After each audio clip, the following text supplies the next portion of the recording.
What's going on, y'all? It's the kid J Nolan here. Hey man, before we get into anything in this video, make sure that you like and share it. Make sure you subscribe to the channel so you get all updates. Hit the post notification bell.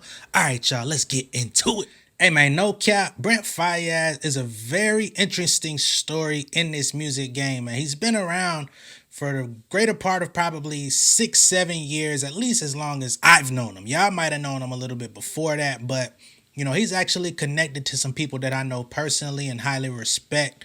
We're not going to get into all of that because I don't have no background information. I don't have no behind the scenes insider information, nothing like that. So those relationships, they matter to me, but they shouldn't matter to y'all.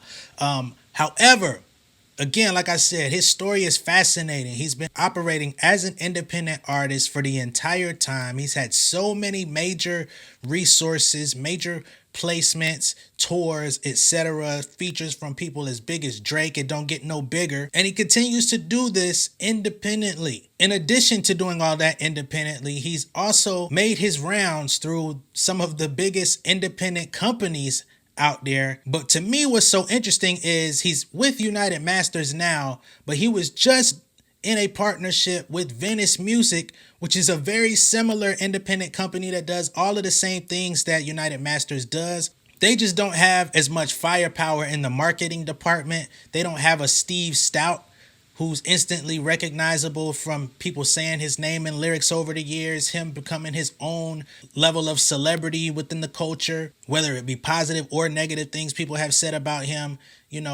Over there at Venice, they have Troy Carter, who's highly respected in the business. He's very vocal, not vocal in a bad way, but he's like a trailblazer in music, right? Highly respected for his wits, his knowledge, his ability to deal with people, to put teams together. But he doesn't have that same level of fame. He doesn't have that same calling card that a Steve Stout has. They probably share a lot of the same resources and people that are helping them along the way. They may not even necessarily look at each other as competitors, but from the outside looking in, it looks like Brent Faiyaz just jumped ship from Venice to United Masters, and we're trying to figure out why. Or at least somebody like me that's been paying attention to his moves is trying to figure out why. Because again, like I said, Venice Music has the same thing going on. Distribution, a lot of sync networks that they have partnerships with. Got a really dope team doing office hours, doing music reviews for up-and-coming artists, giving time, energy, and effort to the upcoming artists, which is something that United Masters also does. Again, I don't know if they look at each other as competition, but it looks like if they didn't, they should. United Masters CEO and founder Steve Stout says Brent Faiyaz is one of the most prolific independent artists today, and we are extremely excited to embark on this new partnership with him. It's been inspiring to watch his journey as an artist over the years, and with this partnership, we look to further amplify his creative vision and support his entrepreneurial ambitions. To celebrate this news, he also reveals the dates for a new tour, which is called F the World, It's a Wasteland. It kicks off on July 16th in Landover, Maryland at the Broccoli City Festival. And he will also be visiting major markets such as Chicago, New York, Toronto, Miami, Milan, and Paris before coming to an end on November 20th in London at the Eventim Apollo. Now, the big thing about this announcement is it's rumored that his partnership with United Masters is valued in the ballpark of about $50 million. Okay? Yeah, like Chris Tucker on Rush Hour. $50 million? Yeah, that way. There has not been an official statement that says this is true. This is what's being rumored on the blogs, quote unquote sources, and we all know how murky that gets. That's what they're saying behind the scenes. They saying that Billboard was the first to break this information. However, Billboard has this article behind a paywall with their Billboard Pro. I'm not about to pay $16.99 a month just to get information about this deal. I'm sorry, Billboard. I would love to do it, but not today. There's been a lot of stories out there from his manager, Ty Baisden, who's talked about how Brent Faiyaz back in 2014 turned down a $250,000 advance to remain independent. So when you think about where he was at in 2014, if they were offering him $250,000 at that time, he's definitely worth a lot more now. He actually has history of sales, touring, songs with Drake. Like I said, he doesn't do a lot of build up for his music. He just kind of drops when he's ready and it just goes. You don't see him in any major press, no interviews, no nothing. He just goes directly to his fans.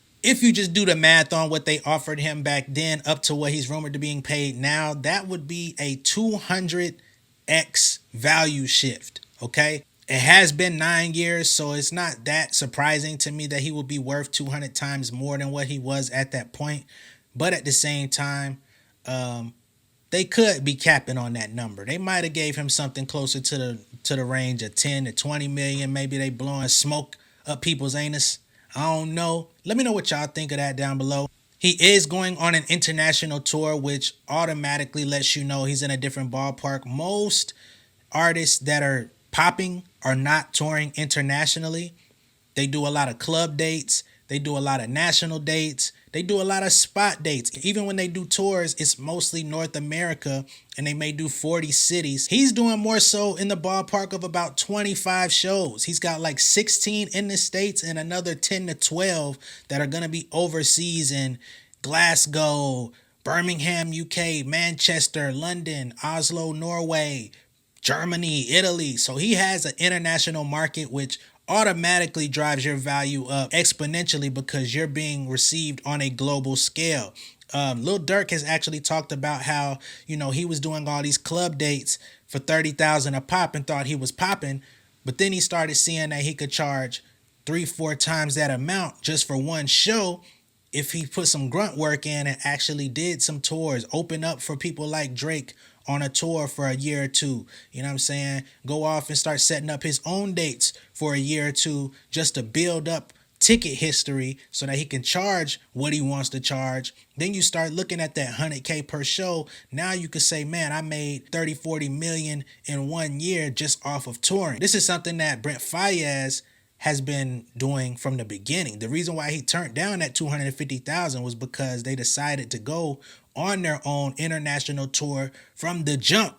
Once that Crew song went big, he started touring around the world. He took his Spotify data. I don't know who they had combing through that information, but they looked at the demographic, the age group, the locations, the male to female ratio, who to market him to, and they went straight to the people. Everybody's not going to be able to pull off these types of moves in the music industry. It's just the honest fact. But everybody can pull pieces from different recipes and create a dish of your own. Because at this point, everything in the industry for an independent artist is available a la carte.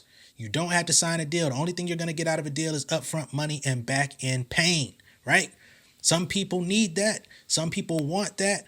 Others sign up for it and regret it later. Shout out to Brent Faiyaz and his moves and his team. They've made a lot of smart moves. Other independent artists, if you're trying to learn how to get your music out there, just tune into the advertisement that's going to play after this video is over, and you'll get more information on how I am actually educating artists on how to get to the money a little bit quicker, a little bit faster, easier. Takes a little bit of time investment, but if you ain't got no time to put into your career, you losing already. Let me know what y'all think of this down below in the comments. Be sure to like and share this video. And if this is your first time seeing me on YouTube, go ahead and hit that subscribe button. Hit the post notification bell for all updates. I will see y'all on the next one, all right? Much love and respect, y'all. Peace. Beautiful people, thank you for tuning in. I hope that you enjoyed the content. Make sure that you're liking and sharing these videos. Make sure that you're subscribed to the channel. Hit the post notification bell so you get all updates. For all of my artists, my artist managers, songwriters, producers, etc. If you need a little bit of extra help with your career, man, make sure that you visit pengameelite.com, okay? That's my website and my community for all upcoming rising music creators. I got 2 books on there, the Pen Game Portfolio Volume 1 and 2. They're going to give you a lot of insights into the music industry, how to monetize your career, how I make my money off of music, because I am a full-time artist outside of doing YouTube videos. If you need some direct help, you can also book a consultation with me on the Pen Game Elite website. And I also have a Pen Game Elite membership. The free tier gives you access to all of these videos that I post on YouTube and a community of people where you can engage. But I do have the membership plus, okay? You can join that for $50 a month or $500 a year. And I will actually go in and do all of the grunt work for you. If you're not registering your songs on your PROs, if you're not with Song Trust or the MLC, if all your collection agencies and all of that stuff are not up to par are or up to date, I will go in there and update all of that for you. If you need help uploading your music to a distributor like DistroKid, United Masters, etc., and you've been making mistakes, you've been claiming content ID on material that you really don't own, hey man, stop stealing people's money. If you do this stuff the right way, you're gonna make it anyway, okay? You can join the membership plus, and again, I will do the work for you, and you're gonna get a free consultation every month just for joining. You're also gonna get the 2 books for free soon as you join the membership plus. All right, much love and respect. I'll catch y'all later. Peace.